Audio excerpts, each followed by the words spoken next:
A paz seja convosco.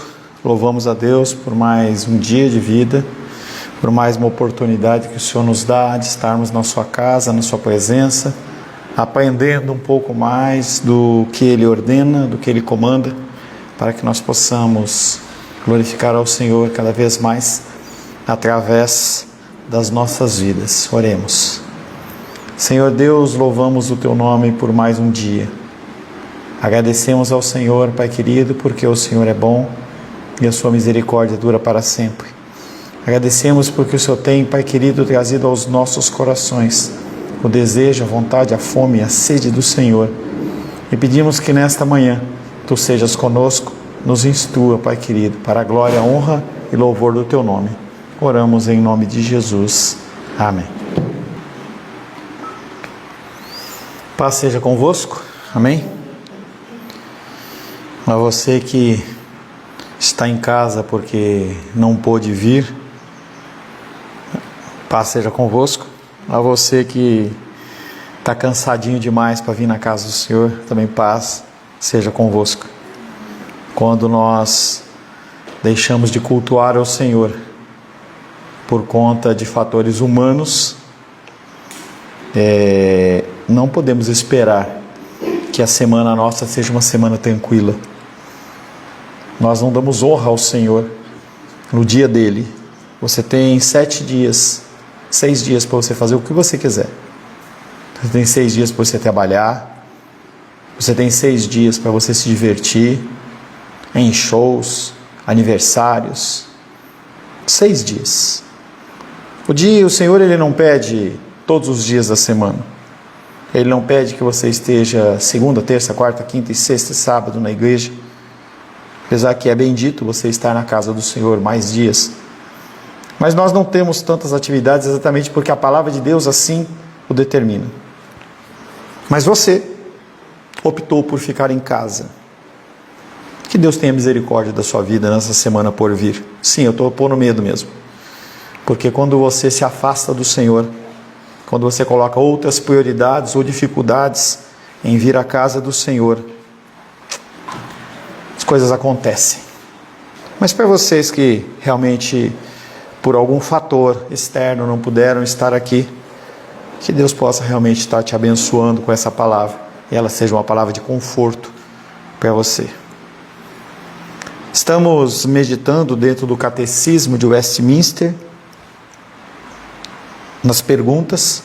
Semana passada nós iniciamos a meditação na 3ª pergunta.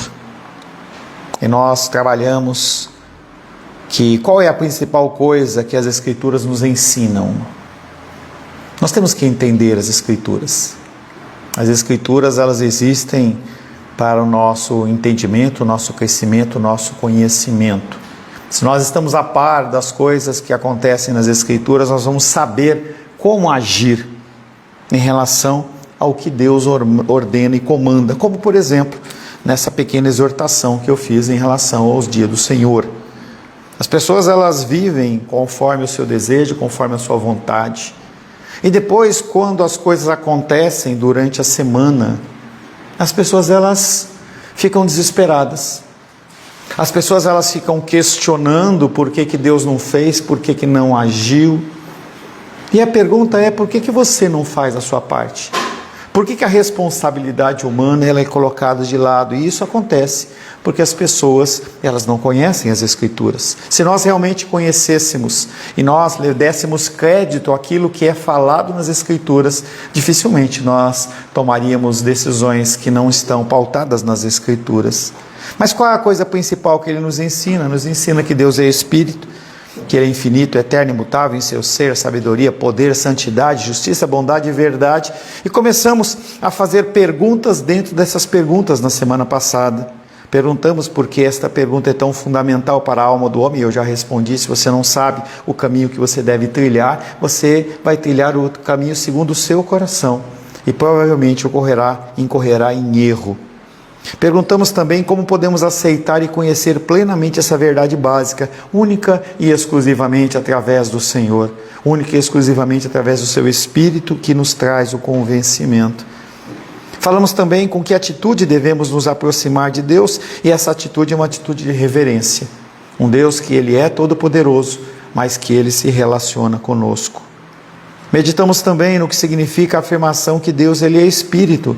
Ele não é alcançável no sentido de toque. Então, é uma pessoa questionando aqui, eu nem respondi ainda, mas não sei se ela está ouvindo, e ela perguntava assim, mas eu acho que eu não quero desanimar o Senhor. Não, eu não fico desanimado, entendeu? Porque a minha função eu cumpro.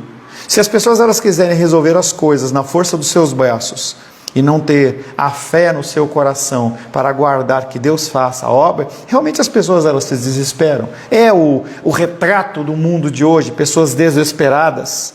Falava com a minha irmãzinha hoje de manhã, ela está com um negócio para resolver, e ela, eu falei, por que você acordada tão cedo? Ela, é porque eu estou preocupado. Eu falei, você vai resolver isso hoje? Não. Eu falei, você vai resolver isso hoje? Não, mas o que você pode fazer? Tal coisa, mas isso não é só amanhã? Se você se desgastar hoje com as suas preocupações, ocupações prévias com coisas que você não pode resolver, você vai entrar uma semana totalmente desgastado e você não vai ter gás para resolver os problemas. Então não adianta você ficar preocupado. Nós temos um Deus que é Espírito. Ele é invisível e Ele age de uma maneira também invisível e sobrenatural. Perguntamos qual que é o termo que empregamos para as palavras usadas para descrever Deus e falamos que são os atributos de Deus. Atributos que eles podem ser comunicáveis, ou seja, de uma certa maneira nós refletimos esses atributos, sempre lembrando que nós nunca atingiremos a perfeição. Sempre os atributos comunicáveis de Deus nas nossas vidas, eles são falhos porque são maculados pelo pecado. Nunca vou demonstrar o amor de Deus como Deus demonstra, nunca vou demonstrar a paz, longanimidade, nunca vai acontecer isso. E nós temos os atributos incomunicáveis, que são os atributos que fazem parte apenas do âmbito do rol das coisas de Deus. E começamos a falar sobre a condição da adoração, porque o nosso Deus, Ele é um Deus que espera de nós uma adoração em espírito e em verdade. Liga a luz ali, por favor, só para melhorar a filmagem, eu esqueci de ligar. Nós temos que buscar esse Deus e adorá-lo em espírito e em verdade. Novamente o conhecimento das Escrituras vem à tona. Se você não sabe o que Deus quer que você faça, você vai fazer aquilo que você quer. Estava na internet fuçando hoje de manhã, aí mostrava um bando de jovens, devia ter uns 150, 200 jovens, e todos ficavam pulando. E aí eu fiquei olhando, e as pessoas, nossa, que movimento, que fogo, que não sei o que. Eu fiquei pensando assim, será que eu escrevo o que vai acontecer na segunda-feira? Será que segunda-feira essas pessoas elas vão continuar na presença do Senhor? Será que eles vão conseguir dar uma esmola? Será que eles vão conseguir abençoar uma pessoa com um prato de comida ou com uma palavra abençoada? Ou fica só naquele lá aquele monte de gente pulando? Será que é isso? Será que é isso que Deus quer? Será que essa é uma adoração em espírito e em verdade? Quando há esta percepção da alma individual, é possível a pessoa começar a adorar a Deus conforme a vontade dEle. Conforme a vontade dEle. Se nós não adorarmos o Senhor segundo a sua vontade, nós estamos adorando a nós mesmos. De novo, se você não adora o Senhor segundo a vontade dEle, você adora a si mesmo. Você é o Deus do seu coração. Ou melhor, o seu coração é o seu Deus. As pessoas elas têm vivido nesta prática de adoração ao Deus próprio, a si mesmo. Muitos sentem que o culto diz respeito a cerimônias. Sim, dizem, mas não é só isso. Nós temos um culto formal, não é uma balbúrdia em que cada um faz o que quer. A palavra de Deus ela determina como o culto é. O livro de Levítico fala sobre isso, sobre essa condição de como cultuar e adorar a Deus, mas as pessoas elas acham que são apenas cerimônias. Então, na igreja do pastor Ayrton, que eu chamo de meu pastor, lá eles têm toda uma reverência diferenciada, eles têm vestimentas eclesiásticas, mas se ficar só naquilo, não vale nada. Da mesma maneira que um culto um pouco mais simples como os nossos, sem veste, se também ficar só nessa simplicidade, não vale nada. Muitos sentem que o culto diz respeito a cerimônias e observâncias visíveis, que é difícil prestar culto sem um templo bem ornado, sem uma linda música, Sim, nós agradecemos a Menísia que traz as florzinhas semanalmente e fica aí nos agradando, mas se o culto ele se refletir apenas nisso, não vale nada. Nós temos que entender que as Escrituras nos demandam o que nós temos que fazer para realmente adorar o Senhor em espírito e em verdade, porque Deus ele é Espírito.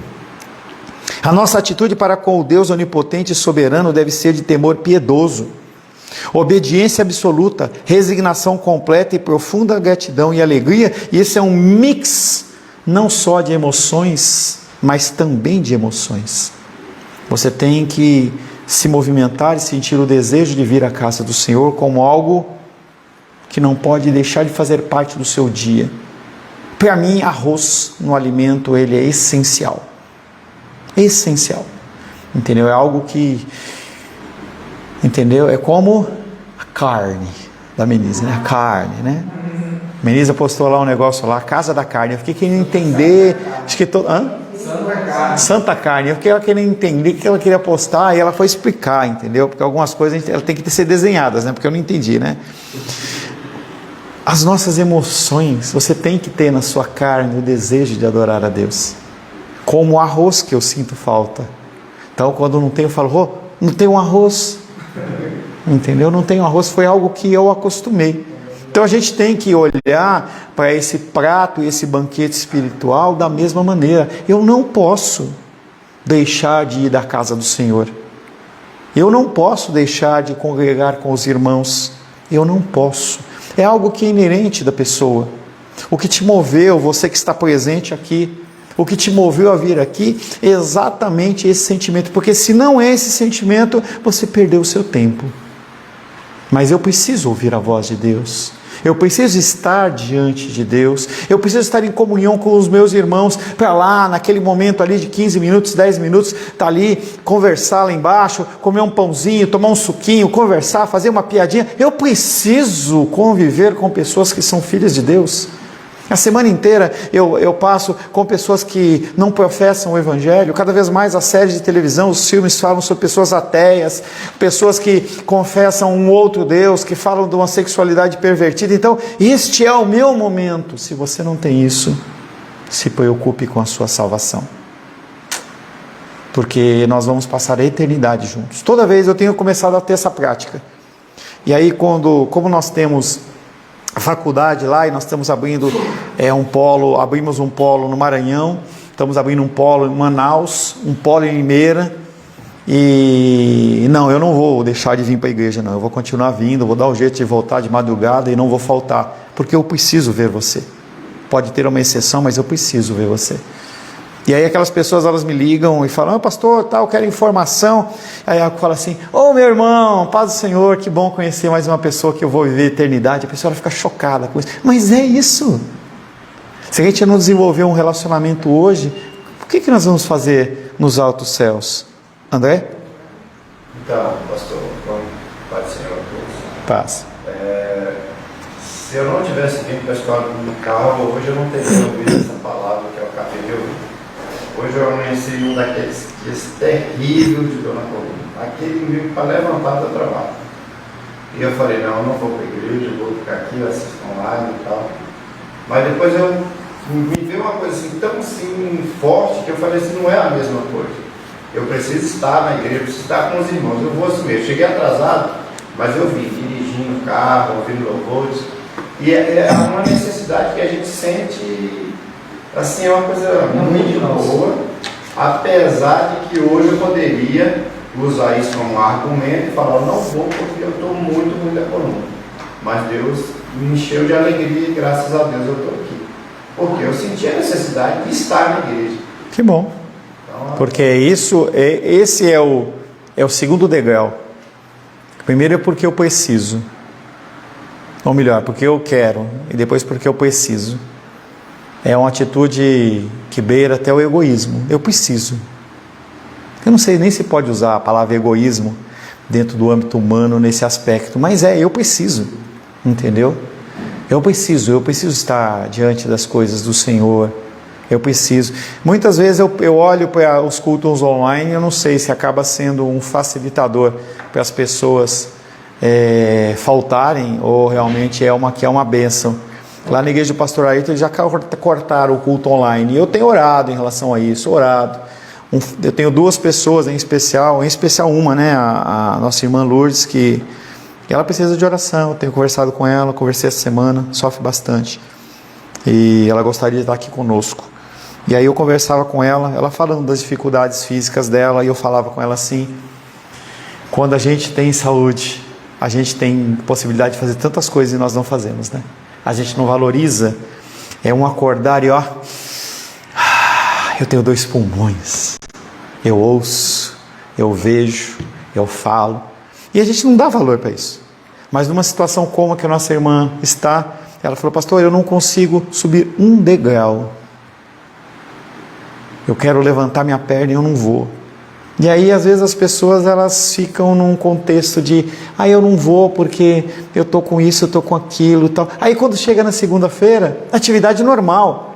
A dor de cabeça não atrapalha, a dor no corpo não atrapalha, a enxaqueca não atrapalha, nada atrapalha. A pessoa ela dá o jeito porque ela precisa trabalhar. Lembra da necessidade do eu preciso? A pessoa ela passa os limites dela para adorar a ela mesma, porque ela precisa daquelas coisas. Segura aí, Menise. O mesmo testemunho do que o André, que também estava sentindo muita dor no estômago. E aí, foi Deus que está aqui hoje. Nossa atitude para com Deus onipotente e soberano deve ser de temor piedoso. Temor. Sabe com quem você está falando? Obediência absoluta. Ele diz: domingo é o meu dia. É o meu dia. Resignação completa, profunda gratidão, observação das coisas que o Senhor concede e muita alegria, muita alegria. Essas características de uma pessoa renascida lhe darão a possibilidade de adorar o Senhor em espírito e em verdade. Se você não tem essa obediência, esse temor, essa gratidão e essa alegria, o seu louvor ele vai ser cada vez mais maculado. A Bíblia contém os preceitos gerais para a vida de toda a humanidade, em especial a vontade e determinação de Deus para com aqueles que são chamados para a salvação. Romanos 15, 4.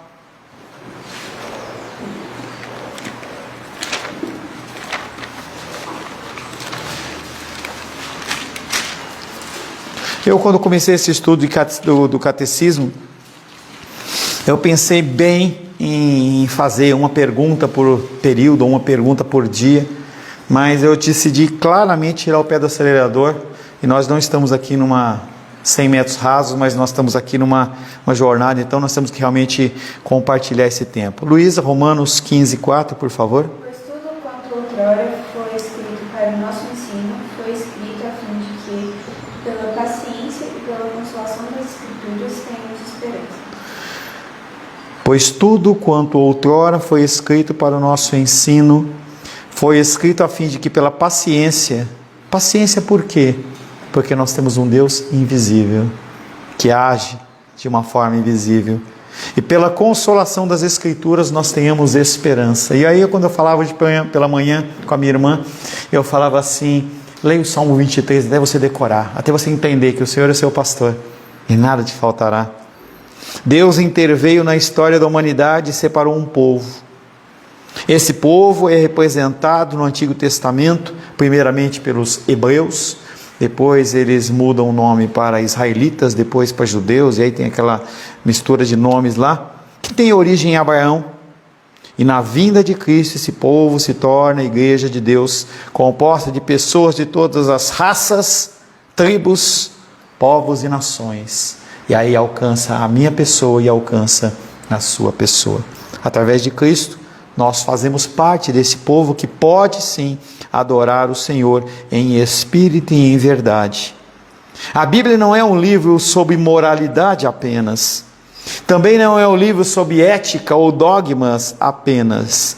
A Bíblia, ela é a revelação que Deus faz ao homem a respeito de si mesmo e de seus preceitos para a vida e relacionamentos dos homens com Deus e entre eles mesmos. Amar a Deus sobre todas as coisas e o próximo como a nós mesmos. A Bíblia ensina como você deve agir, o que você deve fazer, como você deve se portar. As Escrituras, elas têm esta finalidade. Deus se relaciona e interage com o povo escolhido ao longo de toda a história. Inicialmente através do pacto de obras, ele fez um pacto com Abraão, com Isaac, ele fez um pacto com Jacó. Depois por meio da lei, através de Moisés, dos holocaustos e sacrifícios que eram feitos inicialmente em outros lugares, depois começou a ser feito no tabernáculo, depois no templo que foi construído, depois no templo de Salomão e naquele que foi destruído e reconstruído. E na plenitude dos tempos, através, comigo e com você, através do pacto da graça, que se realiza pela encarnação do Verbo. O Verbo que é de ação. O verbo, a palavra verbo quer dizer ação. Já falei para você, comer, beber, andar, falar, ação. Por isso que Jesus Cristo, ele é o verbo. Ele não fica parado. Quando ele é questionado por que ele estava fazendo as coisas no sábado, ele responde para os fariseus lá e fala assim: o meu Pai, ele continua trabalhando e eu também trabalho. É o nosso dilema, é a nossa vida, tem que ser o nosso caminhar. João capítulo 5, verso 39.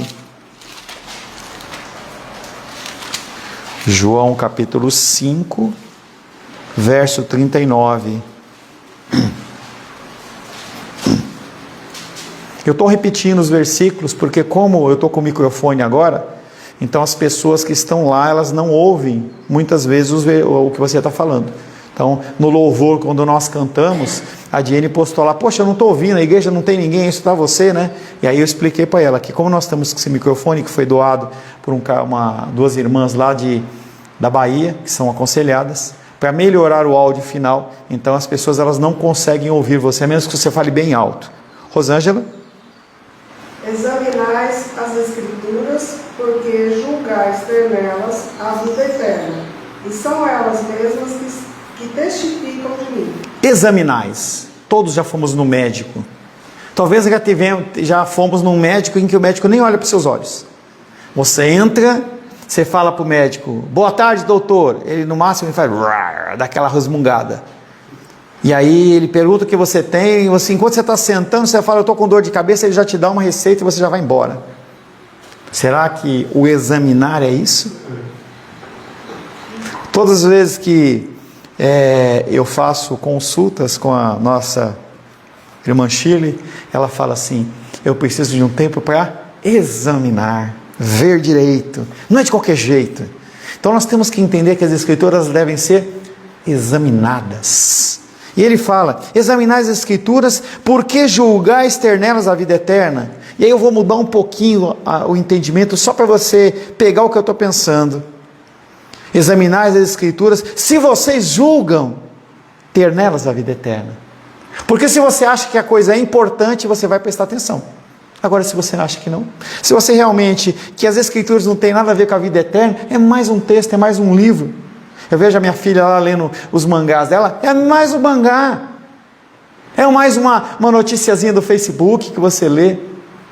Se você entende que as Escrituras Sagradas, elas atestam, falam e ensinam você a chegar na vida eterna, você vai examiná-las, porque elas mesmas testificam do Senhor. Pela encarnação, o Verbo adquire a natureza humana e se torna o Cristo prometido, perfeito homem e perfeito Deus, capaz de cumprir em lugar do seu povo a obediência da lei, e propiciar pelo seu sacrifício a ira de Deus que pesa sobre os homens desde a queda. A partir do sacrifício de Cristo, ele mostra para a gente que sim, é possível. Se ele tivesse descido na terra como Cristo, só como Deus, a gente poderia olhar para ele e falar assim: muito fácil, ele é Deus. Mas as coisas que ele viveu como homem. E talvez tenha gerado... Não gerou, vou retirar essa frase porque ele não peca. Mas se fosse eu, geraria no meu coração: poxa, eu tenho autoridade para enfrentar um Pilatos, eu tenho autoridade para chamar anjo, eu tenho autoridade para pegar esse Satanás que está aqui me atormentando em Mateus capítulo 4 e quebrar ele no meio, ele deixar de existir, e por obediência ao Pai eu faço o que eu faço. Ele sofre, ele passa por tudo que ele passou, porque ele se tornou homem. Quando inquirido pelos fariseus a respeito de quem ele era, Jesus responde que, para saber sobre ele, era necessário consultar as Escrituras, pois todo o conhecimento está ali revelado. João capítulo 5, verso 39. Peraí, que eu me enganei então, peraí. Era João, então lê João 1,14, porque eu vi o número errado. Aí eu vou voltar para falar de João 1,14.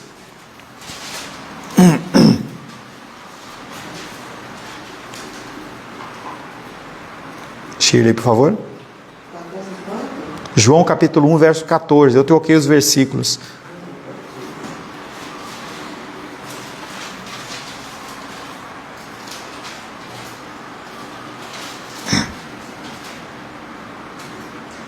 E o Verbo se fez carne e habitou entre nós, cheio de graça e de verdade, e vimos as suas obras, glória como unigênito do Pai. Como ver a Deus? Falamos, acho que foi na semana passada, sobre talvez a impossibilidade de nós vermos Deus. Certa vez um discípulo chega para Jesus e fala assim: Jesus, mostra-nos o Pai, isso nos basta. E Jesus responde para ele, acho que foi Felipe. Tiago? Não lembro. Eu estou há tanto tempo com vocês, vocês não veem o Pai ainda? Como seria bom, né, se as pessoas falassem para mim assim: poxa, você está falando de Deus, mas eu vejo Deus em você, no seu falar. Porque esse é o objetivo de nós lermos as Escrituras, de nós buscarmos viver, que as pessoas possam ver em nós a figura divina de Deus. Porque esse mundo caótico que existe, ele não mostra a Deus, pelo contrário, ele jaz do maligno. Então nós somos colocados aqui na terra como luzeiros, como pessoas que, através da bênção do Senhor, nós trazemos um pouco de paz, um pouco de amor, um pouco de tempero a esse mundo. O homem, ele necessita de um padrão prático por meio do qual seja capaz de dirigir sua vida de forma agradável a Deus. As pessoas, elas perderam os padrões. É difícil você encontrar um padrão bíblico. A gente tem o privilégio de estarmos juntos congregando, mas muitas pessoas, elas estão perdidas. Tem uma irmã que eu falei com ela na sexta-feira e ela falou assim: eu estou aqui no Jardim Botânico, eu não encontro igreja. Tem um casal que eu atendo que fala assim: eu estou procurando igreja, eu não acho, eu vou e a igreja... A gente não consegue extrair o mínimo da palavra de Deus. E aí as pessoas, elas precisam de um padrão prático. E eu falei para minha irmã: não adianta você ficar preocupada. Vai ler o Salmo 23. Até que isso esteja gravado de tal forma no teu coração que você entenda que o Senhor é o teu pastor e nada te faltará. E na vida de cada um de vocês, nesse mês de fevereiro, tenho certeza que tiveram momentos em que você pode ter se pensado no desespero, pensado que a coisa não vai resolver, entendeu? Falei para a Rosângela hoje, falei assim: meu coração tem se turbado em relação a dinheiro. Eu acordei de manhã, já tem uns dias que eu acordo com uma preocupação, e aí eu vou no Salmo 23, o Senhor é o meu pastor. E aí até você quebrar a tua carne, dá vontade de você ficar acordado a noite inteira, porque quando você dorme, parece que você se deixa levar pelo seu coração, parece que o coração toma conta, parece que é uma possessão demoníaca do coração, e aí parece que quando você acorda conturbado, entendeu? E eu acordei e comecei: Senhor é o meu pastor, Ele é o meu pastor, Ele não vai deixar que falte. Em contrapartida, eu falei: Senhor, me ajuda nesse aspecto, me ajuda nessa causa, me ajuda nesse pensamento, me ajuda para que eu lidar com essas dificuldades na minha vida.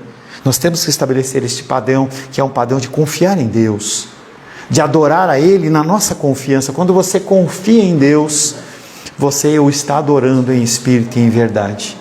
Você não está falando nada, você talvez não esteja pedindo nada, mas o seu coração, ele é um coração que ele está lutando. O meu coração, ele quer ser vencido por aquilo, e aí eu falo: não vou permitir que o meu coração ele tenda para esse lado, não vou permitir. E aí o Senhor recebe aquilo como um louvor e uma adoração.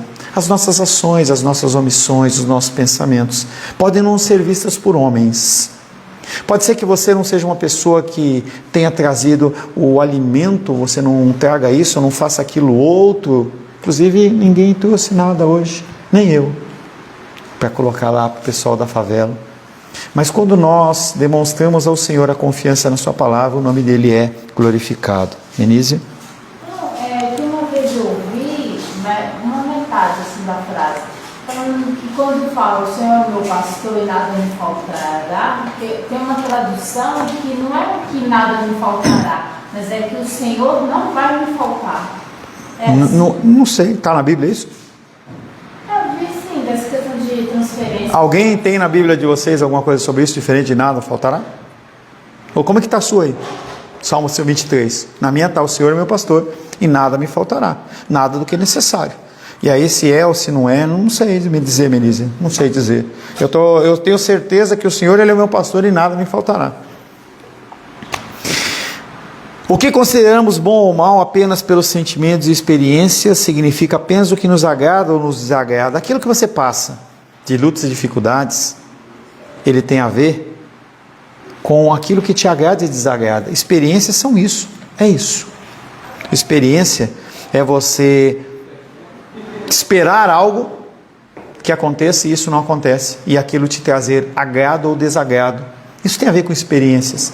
Também tem a ver com o relacionamento de Deus, mas será que a nossa fé, ela tem que se apegar em experiências?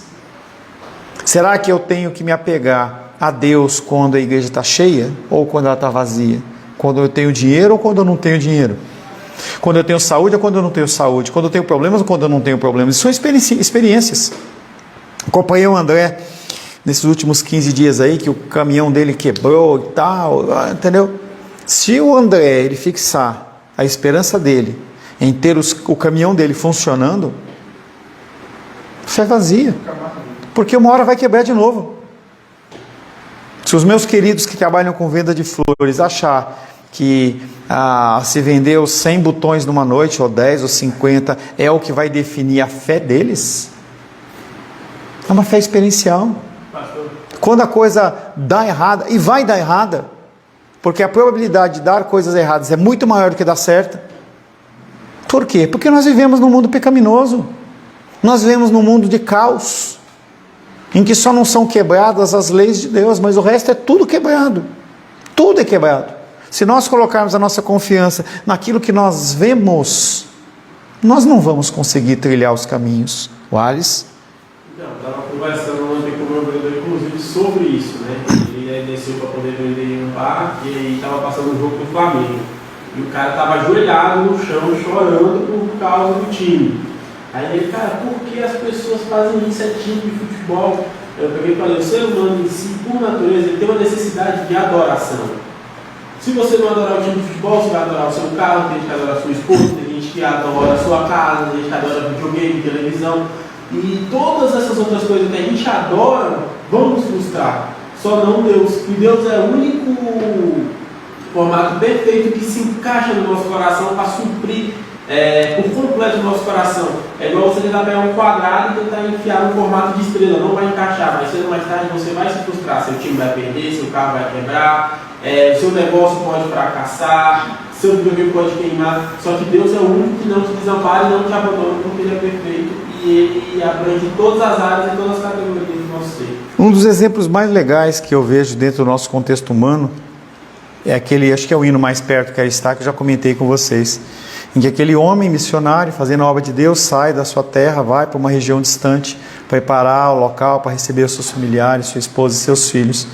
E ele, quando recebe, manda uma carta, demora 2, 3 meses, a esposa recebe aquilo, junta as coisas e fala sobre a gratidão de Deus, sobre as experiências. Ele é maldizer o Senhor, que é um contexto que a gente vê em Apocalipse. A pessoa está em Apocalipse, está vendo as desgraceiras acontecendo, mas eles não se dobram ao Senhor. Pelo contrário, eles maldizem o Senhor. Somente através da palavra de Deus podemos vir a conhecer o bem e o mal de forma definitiva, que são conformes os preceitos e mandamentos estabelecidos nas Escrituras. Ou seja, como discernir o bem e o mal? Como tomar uma decisão correta? Como agir e como não agir? À parte das Escrituras. Esses preceitos e mandamentos são a regra pela qual o crente deve orientar a sua vida. Nada pode se sobrepor à palavra de Deus na vida do cristão, nem as tradições da igreja, nem as normas sociais, nem as leis civis, ou mesmo as normas profissionais de trabalho. Todas essas coisas devem ser submetidas ao crivo da palavra de Deus. Cada vez mais. Quanto mais o mundo se perverte, quanto mais ele se transtorna, nós temos que analisar tudo segundo o crivo da palavra de Deus.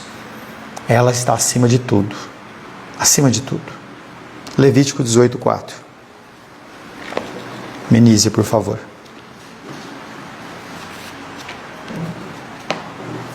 Levítico 18, verso 4.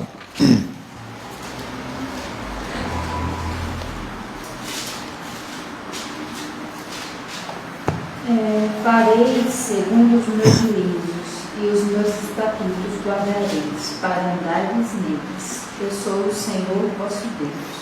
Farei segundo os meus juízos. Ele não está perguntando a sua opinião, ele está falando: façam segundo os meus juízos e os meus estatutos, para andares neles. E aí ele criva, ele assina embaixo, bate um carimbão assim e fala: eu sou o Senhor vosso Deus.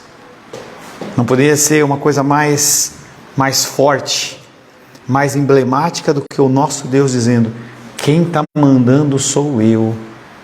Quem está falando sou eu. Com as crianças pequenas, muitas vezes a gente usa isso. Eu estou mandando.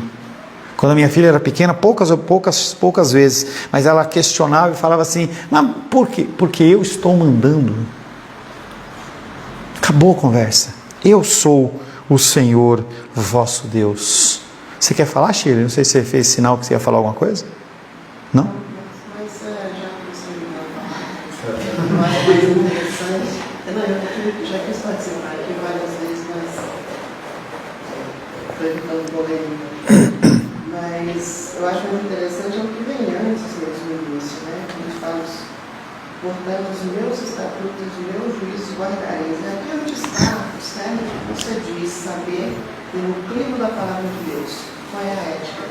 Porque se a gente pega o que é o estatuto de Deus, que é o mandamento dele, o que significa isso, se perde o Deus está falando, o seu Deus. Aí a gente deturpa Deus. Deturpa os atributos dele, deturpa as qualidades dele, deturpa os princípios de Deus. E aí você faz do jeito que você quer e diz: eu estou fazendo em nome de Deus.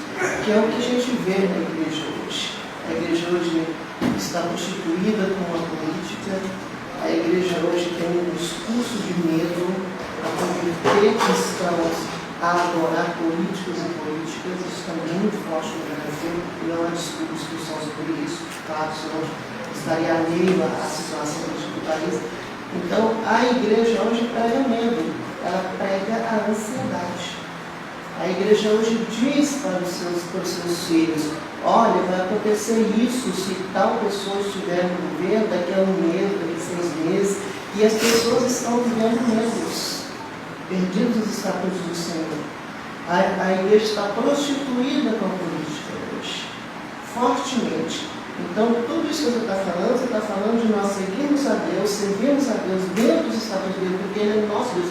O que significa: eu sou o seu Deus, eu tenho os meus estatutos, eu tenho os meus princípios, eu devo fazer junto dele. Porque senão, eu sou o seu Deus, você não é meu Deus. Ah, você é meu pai, daí que você é meu pai. Então, o que nós estamos vivendo, quando falamos de ansiedade, de estar dentro do Senhor, de dormir em paz, de não se preocupar com o dinheiro, com a falta de comida, com a vida, com as necessidades básicas, comer, vestir, morar, nós estamos falando de pregações que não amedrontam, meus irmãos. Falar da seriedade de Deus e do respeito que se tem que ter a Ele cegamente, em seguir o seu caminho, é retilíneo. É retilíneo. Não tem afluentes, né? Os rios tem um rio principal e cheio de afluentes. Não, Deus é retilíneo. Não tem afluentes, não tem influência de outras coisas ali despejando no rio, que é o sentido de Deus, que são os mandamentos dele.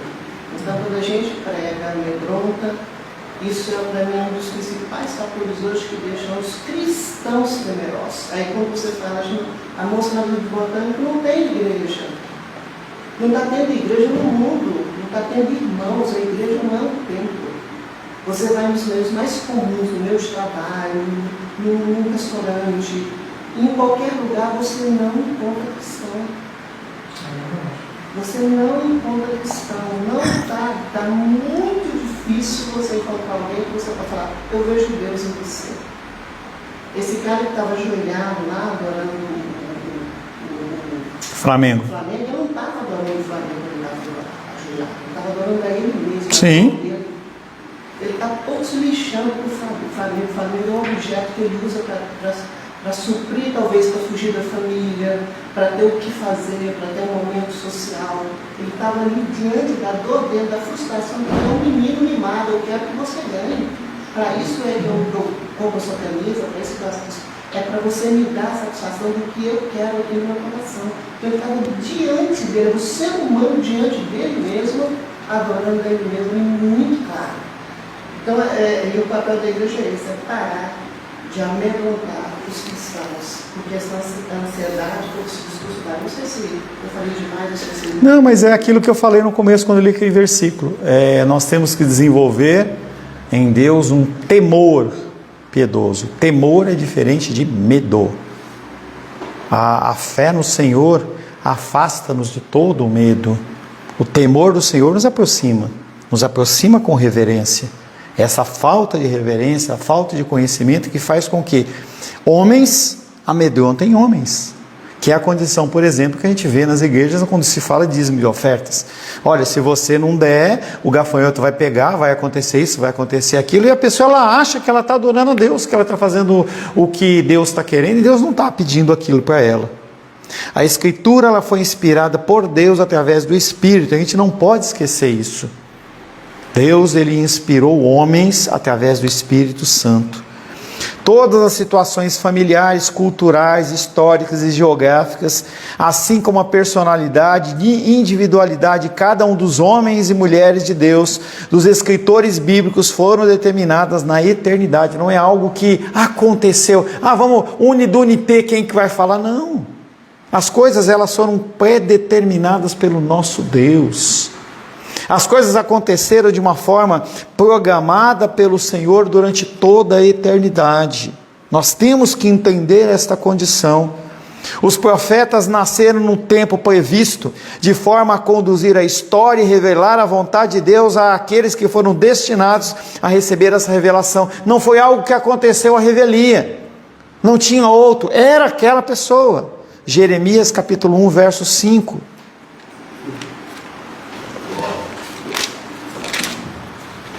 Jeremias 1,5. Jeremias 1,5 ele é muito literal.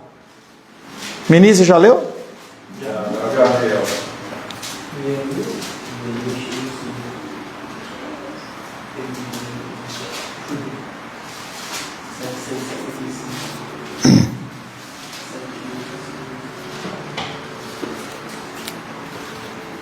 Página 506. Jeremias é Antigo Testamento, tá, filho? 1,5. Antes que eu te formasse no ventre materno, eu te conheci. E antes que saísses da madre, te consagrei e te constituí profeta às nações. Mais claro que isso, impossível. Mais claro que isso, impossível. Antes que houvesse a união física do papai e da mamãe de Jeremias, ele já conhecia. Enquanto ele era uma substância informe no ventre da mãe dele, ele já conhecia. Antes que ele nascesse, ele já tinha sido consagrado como profeta às nações. Ou seja, todos os nossos caminhos são determinados pelo Senhor. E aí, se você entende essa dinâmica, em que sim, nós temos a consequência do pecado, sim, nós temos a vontade permissiva de Deus, em que Ele Fala, pô, você quer ir por esse caminho? Vai, para você sentir o gosto, o amargo desse gosto. Depois ele te traz de volta para você ser formado segundo o formato que ele precisa que você seja. Eu converso com as pessoas e falo assim, entenda que por onde você andou e por onde você caminhou, forma quem você é hoje. Você não seria quem você é hoje se você não tivesse trilhado esses caminhos. E Deus, ele permitiu, ou ele determinou. Erros, falhas, fazem com que nós sejamos mais conforme a Cristo. Quando as pessoas estavam no deserto, Deus, ele permitiu para que aqueles homens fossem forjados. Uma geração inteira morreu, mas uma geração, ela tinha conhecimento de Deus. Talvez sejam os remanescentes que se fala em Ezequiel. Não todo o povo de Israel, não todo aquele grupo que saiu, mas alguns. Eles são os remanescentes. E Deus fala, desde antes da fundação do mundo, desde que não existisse nada, eu já tinha determinado sobre a sua vida. E quando você entende isso, o seu coração, ele deve ficar pelo menos um pouco em paz. Porque você está vendo que você está pisando nos espinhos, mas você sabe que depois de pisar nos espinhos, você vai ter um pé curado, você vai ter um entendimento melhor, uma capacitação melhor, para ajudar outras pessoas que vão pisar nesses espinhos e vão ficar prostrados o resto da sua vida. Amém, queridos? Nós vamos para o nosso intervalo de 15 minutos. Aguardo que você retorne comigo no campo virtual. Espero que ninguém aqui do pessoal vá embora, mas por enquanto, que Deus te abençoe e te conceda a graça.